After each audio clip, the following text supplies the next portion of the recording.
Hello my dear friends, you're in the Military Summary channel, and this video we're going to discuss the most important events that took place during the previous 12 hours. We have lots of very interesting updates, so let's start. And the topic number one is the plan, the 28-point plan that was provided by the United States of America. You know that during the previous 12 hours we received lots of different versions of the same plan. Most of them are about the same thing but with small differences. Today we will discuss everything in details, so let's start. And first let's talk about this. Zelensky has received from the Americans a draft plan that, in Washington's view, could jumpstart diplomacy, according to the office of the Ukrainian president.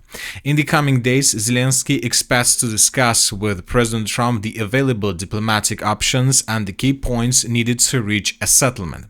Notably, Zelensky has not issued a direct refusal to consider the plan, which is very important, which means that Zelensky is afraid of the President of the United States of America.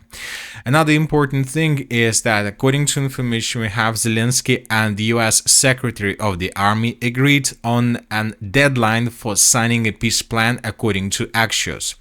It is noted that Zelensky informed Driscoll of his willingness to cooperate with Trump on a new peace plan. During the negotiations, Zelensky was more accommodating, noting the importance of working together to make peace possible. The Trump administration assured Ukraine and the European Union that their positions would be taken into account. The US official added that if there were disagreements with individual parts of the plan, a compromise would be sought. The plan calls for limiting the size and capabilities of the Ukrainian armed forces. Later, we got report that, according to information we have, according to the Financial Times, the United States expects Zelensky to sign Washington's proposed plan for Ukraine by November 27th. So by the end of the next week, the United States of America and Ukraine, according to Donald Trump, must sign this agreement. And this is the plan itself. So once again, during the previous night, we received lots of different versions of this plan. Some of them were detailed, some of them weren't detailed. So let's discuss this one. This is probably a summary of the 28 points plan. So everything is very short. So when talking about this plan, telling the truth, the plan is a very interesting one. We have lots of interesting topics: security and political status of Ukraine. We have topics of territorial issues. According to this topic, Crimea, Donetsk and Lugansk are de facto recognized as Russian territories. Kherson and Zaporozhye are frozen along the contact line. Part of the territory becomes a demilitarized buffer zone under de facto Russian control. More interesting things, and this is probably the most important paragraph: NATO does not deploy troops in Ukraine. NATO fighters, but in the original version, the European fighter jets are stationed in Poland. This is a very huge and big difference. US-NATO-Russia security dialogue, creation of US-Russia working group, economic bloc, sanctions. Sanctions will be lifted from the Russian Federation. The restoration of Ukraine. Both Europe and Russia will give billions of dollars, which would be under control of the United States of America, and different humanitarian issues, language, let's say journalists, news, and many other different and interesting things. But you know that despite the fact that the plan is very interesting, and despite the fact that the sources are saying that this plan maximizes the Russia's demands or something like this, I would say a bit different thing. It seems that this is not a plan that Russia can accept, because there are too many things that Russia will never accept. First of all, and I'm talking about forces. So according to this plan, let's discuss this part in details, and let's read, let's say, a big plan. So detailed plan about the situation. So this is a big plan, so more detailed. So let's discuss this. This military part is a very interesting part.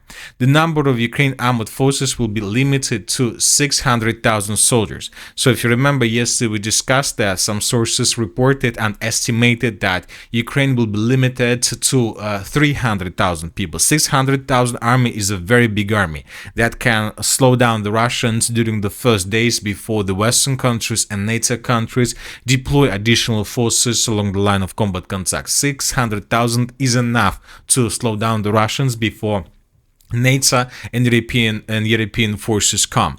Another important thing is that NATO agrees not to station troops in Ukraine. So it seems that, first of all, we are talking about NATO as organization, but not about NATO as different countries who are members of NATO. European fighter jets will be stationed in Poland. This is a very important thing. So, but basically, according to this agreement, we have nothing and nobody there is no even a single point that will not allow European countries independently to station troops in Ukraine. So, for example, right after this plan was published, for example, we start receiving different updates from the territory of the United Kingdom. For example, Britain has already determined which military units and headquarters it will send to Ukraine in the event of a peace agreement, according to Bloomberg. These plans are being formulated within the framework of a 13-nation coalition led by Britain and France, which supports Ukraine in the potential peace process. So even if Russia and Ukraine and the United States of America sign this agreement, it doesn't mean that United Kingdom and France will not send their troops on the territory of Ukraine. So you know that there is another important paragraph in this 28 points plan.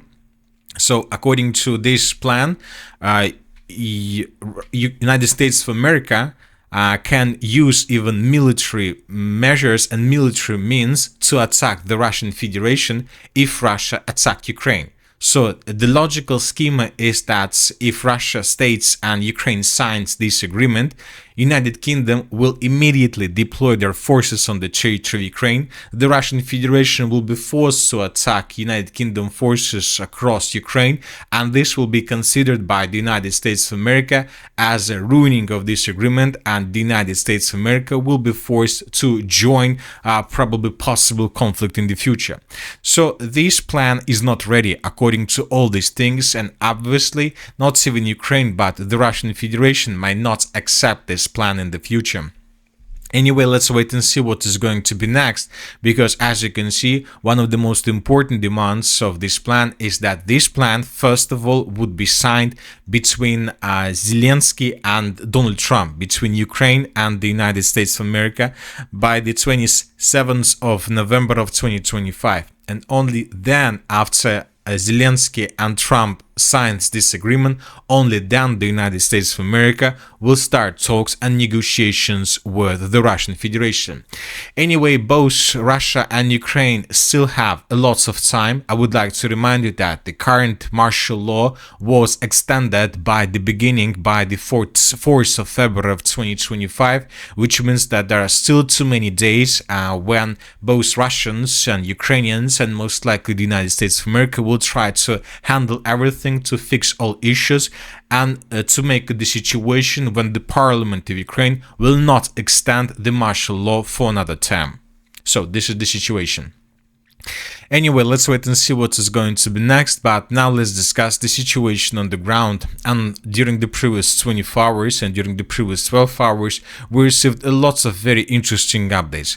I would like to point your attention that yesterday the president of the Russian Federation had a meeting with Valery Gerasimov, with the head chief of the general staff of the armed forces of the Russian Federation.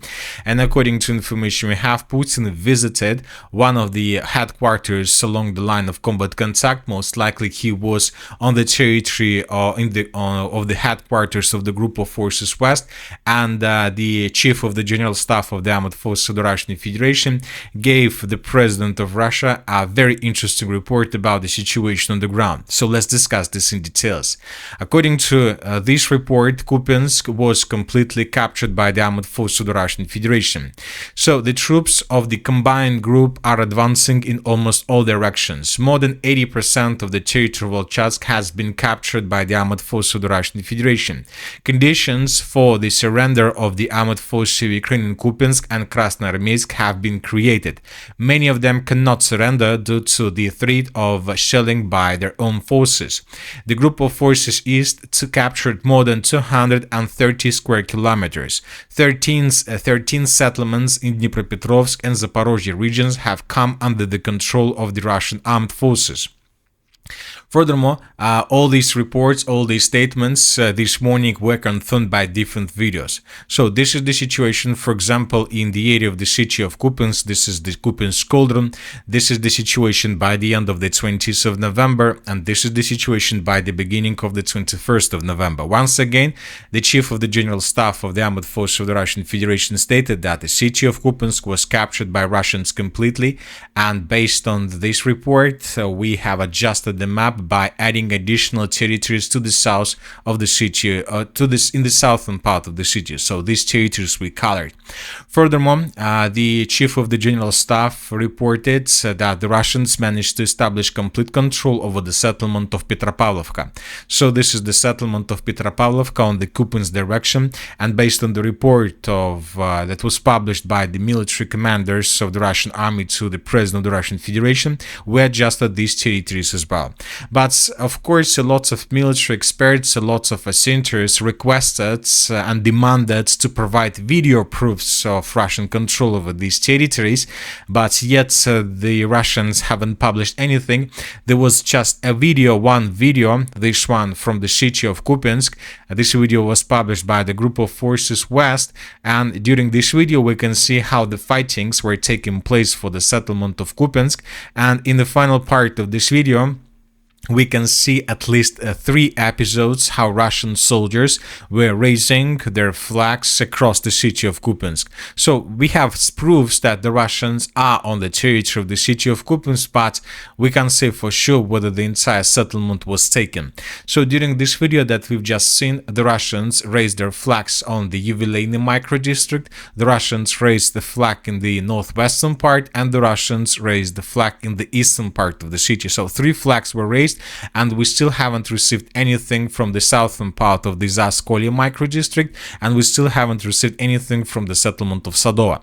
So we have some proofs, as you can see, but we don't have enough to color everything. But we colored because we received an official report that was published by the Ministry of Defense of the Russian Federation.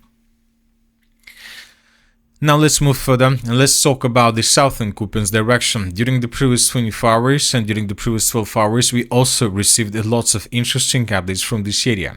According to the same report that was published by the commanders of the Russian army, the village of Yampol was completely captured by the Russians. So based on this report, we have adjusted the settlement of Yampol, as you can see. So this is the situation by the end of the 20th of November, and this is the situation by the beginning of the 21st of November. But I would like to point your attention that the pro-Ukrainian sources colored the village of Yampol as a gray zone 2 days ago. So when talking about this, we see that there is something from the Ukrainian side as well that can confirm the report of the Minister of Defense and the General Staff. So Ukrainians, the pro-Ukrainian sources colored this territory as a gray zone at least 2 days ago. And today the Minister of Defense and the General Staff confirmed this information as well. But once again, as you can see, without video proofs. Another important update is coming from the territory of Zvanovka. As we can see, the map has been adjusted in this area as well. So this is the situation by the end of the 20th of November, and this is the situation by the beginning of the 21st of November. We colored this territory based on this video that was published by pro-Ukrainian sources, and in this video we can see how Ukrainians were attacking Russians across the settlement of Zvanovka with FPV drones. For example, this attack and this building was geolocated. This is exactly the construction that was attacked by FPV drone of the armed forces of Ukraine. Based on this video and based on this map that was provided by a very reliable Russian source, we adjusted the map, as you can see right now in front of your screens. So we see that the news around the city of Siversk is tightening, and most likely Russians will continue advancing further until they are able to capture the settlement completely.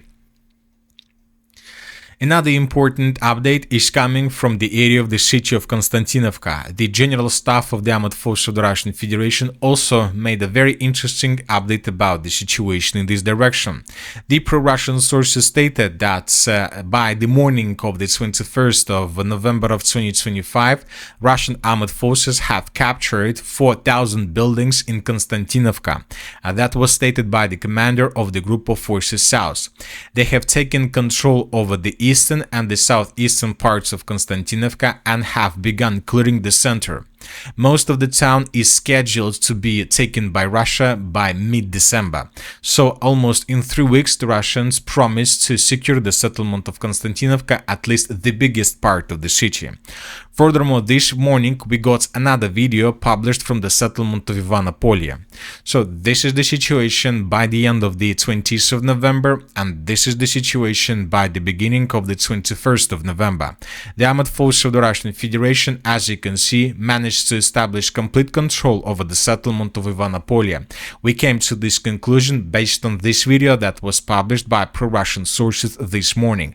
Here we can see how Russian soldiers were raising their Russian flag across the entire settlement. During this video, 4 episodes were geolocated. One of the flags was 3 flags were raised in the most northern part of the settlement, and 2 flags were raised in the southern part of the settlement. So this is the situation in this area. And of course, the chief of the General Staff of the Armed Forces of the Russian Federation reported about the situation in the city of Pokrovsk.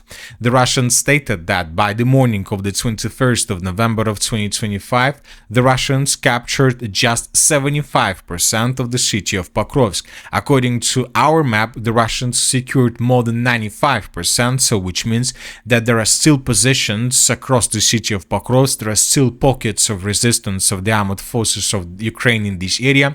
I would like to remind you that just yesterday we received this video from the Shakhtarsky micro district, and I would like to remind you that yesterday the Russians stated that they managed to secure the Shakhtarsky micro district, and the Russians continue the offensive. So it seems that also in coming 2-3 weeks, probably by the mid of December, Russians will secure the city of Pokrovsk as well. So this is a very interesting situation. We are waiting for additional details. We are waiting for the 27th of November of 2025, and of course we are waiting for the reaction of the European countries. What are they going to do next? And as I told you at the beginning of this video, the United Kingdom has already started preparations to send troops on the territory of Ukraine if a peaceful settlement signed between Russia and Ukraine. And this is going to be a completely different conflict between Europe and the Russian Federation. And that's it for the short video. Military Summary channel reminds you condemn any violence in the world. Thank you for your watching. Subscribe to my channel, put your likes, join my Patreon, and have a good day. Bye bye.